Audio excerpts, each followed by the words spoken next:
बहुत से लोग ये सवाल करते हैं कि उस्मान शेख की सक्सेस स्टोरी क्या है, वो कहाँ से शुरू हुआ, क्या मुश्किलात आई, कैसे इन मराइल से गुज़रा। तो आज मैं अपने व्यूअर्स को बताना चाहता हूँ, रादर दैन वो मैं सेपरेटली एक एक करके बताऊँ, तो वीडियो के ज़रिए सबको एक पैगाम चला जाएगा।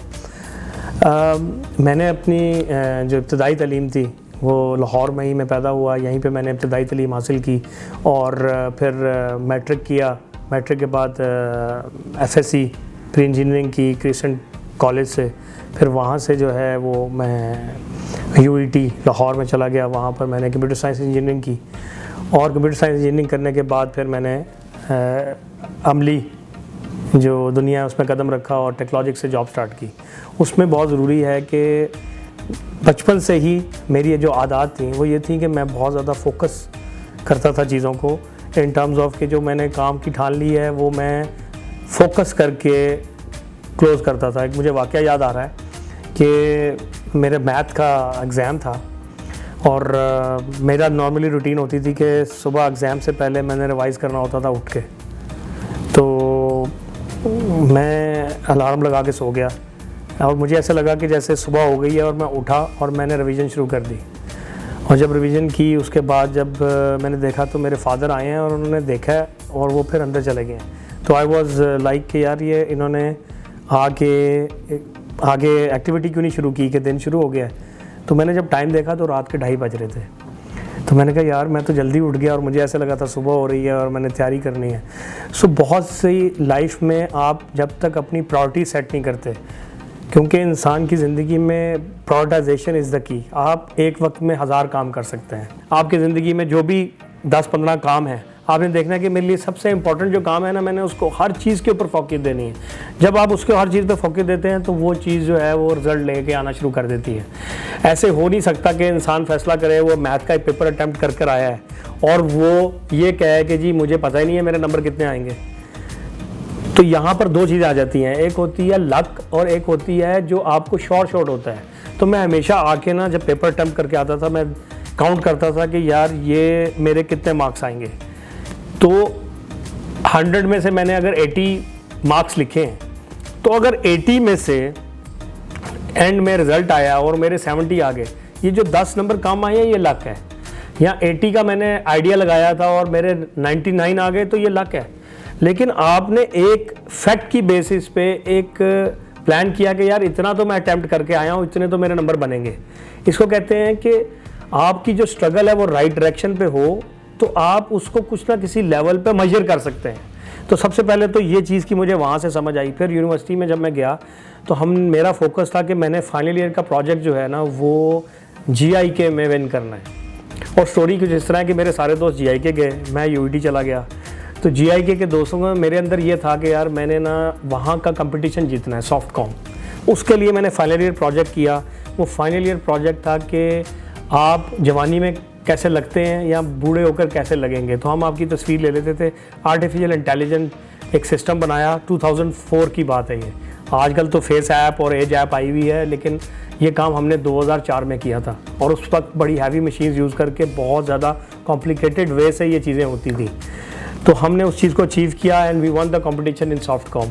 उस वजह से फिर आगे लाइफ में कई चीज़ें आसान हो गई। इसका मतलब है कि यहाँ से ये भी चीज़ समझ आई कि हमेशा प्रोजेक्टाइज्ड मॉडल जो होता है इंसान को वो ज़्यादा आगे लेके जाता है।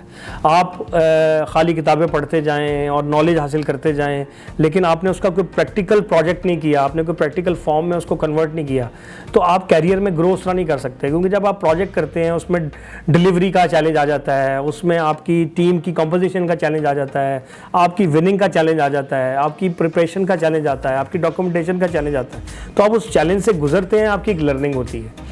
तो ये वहाँ से लर्न करके फिर मुझे चांस मिला और वही जो एक प्रोजेक्ट था वो हमने we won almost every competition in Pakistan and also in India. IIT Mumbai में हम जीत के आए। तो उसकी बेसिस पे हमें PTV ने कवरेज दी। वो PTV कवरेज जो है वो चेयरमैन नादरा ब्रिगेडियर सलीम मोइन देख रहे थे। उन्होंने जब देखा तो उन्होंने कहा कि ये सारी टीम मुझे नादरा में बायोमेट्रिक के लिए चाहिए। तो हम सारी टीम नादरा में हायर हुई, जहाँ पे हम पूरा ये फेस रिकग्निशन का और पैटर्न रिकग्निशन के सिस्टम्स के ऊपर जो है हमने जाके काम शुरू कर दिया। तो duplicate passport, fake passport, machine readable passport, इस तरह के प्रोजेक्ट्स में जो काम किया, वहाँ से चेयरमैन साहब के साथ मुझे बहुत ज़्यादा फ़ायदा हुआ कि मैंने उनके साथ रह कर बड़े प्रोजेक्ट्स को देखा, उनके विज़न को स्टडी किया, और उधर से सीख के मेरे अंदर ये शौक़ पैदा हुआ कि मैंने नादरा की तरह के इदारे खड़े करने हैं। वहाँ से फिर मैंने कदम रखा चाइना। बहुत से लोग जो हैं वो यूके चले जाते हैं, यूएसए चले जाते हैं, ऑस्ट्रेलिया जाते हैं। तो मुझे सारे दोस्त सवाल करते थे, यार वाई चाइना? तो मैं उनसे कहता था, China is growing economy, other countries are developed economies. जो ग्रोइंग स्टेज पे मैं लर्न कर सकता हूँ वो मैं डेवलप्ड कंपनी या डेवलप्ड कंट्री में नहीं कर सकता।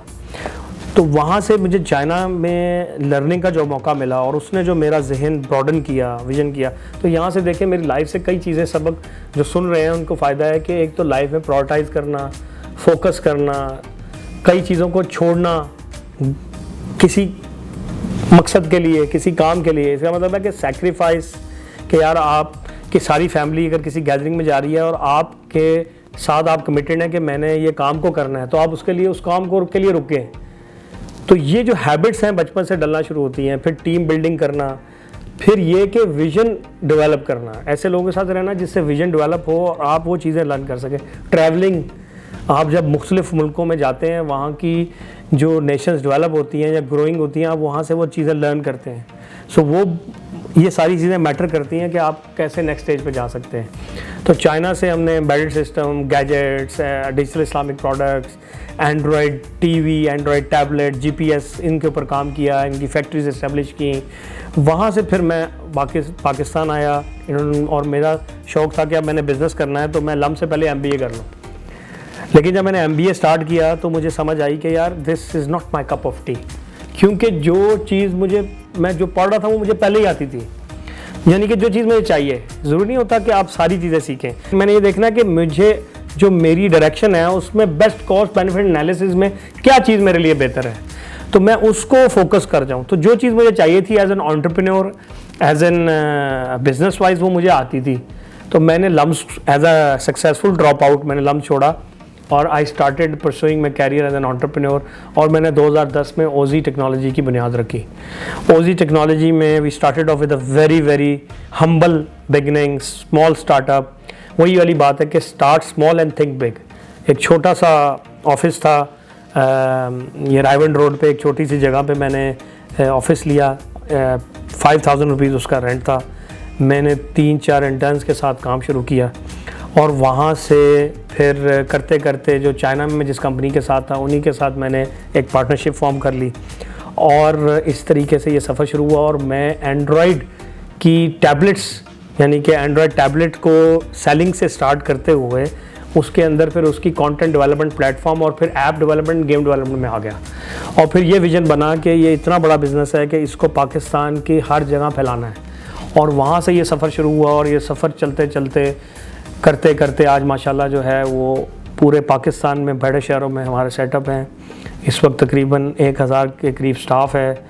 इसमें तकरीबन 25 के करीब वेंचर्स हैं जिसमें 25 कंपनीज़ हैं और मैं ऑलरेडी 2-3 ग्रुप्स को हेड कर रहा हूँ। और एक बहुत अलाइंड वे में हमने e-commerce and delivery, mobile apps and games, software services division, product implementation division, EV and energy division establish कर लिया है। और अल्हम्दुलिल्लाह अब हम इस स्टेज में मैं समझता हूँ कि दिस इज़ नॉट समथिंग जो कि मैं कहूँ कि मैंने बहुत तीर मार लिया, ये अभी कुछ नहीं है। बिकॉज़ मुझे लगता है मैंने कुछ किया ही नहीं है, अभी सिर्फ मैंने बेस तैयार किया है, अभी तो बहुत कुछ करना है। और ये है एक छोटी सी स्टोरी कि मैंने कैसे एजुकेशन ली, फिर मैंने कहाँ स्टेजेस पार की और कैसे जुल्टा 3 साल पहले शुरू की और EV में आए और ये सारी स्टेजेस वो मैंने फिर बताई।